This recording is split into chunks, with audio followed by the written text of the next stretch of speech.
Ama team, kwa niaba ya timu ya Nairobi. Yeah. We are expecting Mheshimiwa Ladwa to be here. First, we express happy birthday to Baba. And today, it was a day to celebrate. And Sunday in Nairobi is a day that Nairobians come out to see, to go to town, to go and see the city, enjoy. But now, on a day like this, when there was a celebration for a birthday of a legend, Baba Raila Amolo Odinga, the police turn up and tear gas Kenyans who are going about their, their enjoyment, their recreating. And this is a very shameful act, as Your Excellency has said.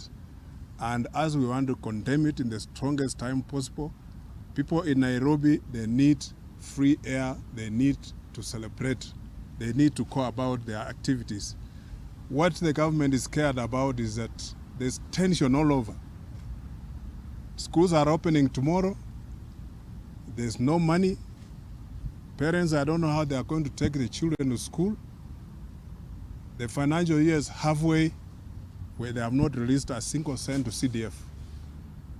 So that is one of the things that is scaring them.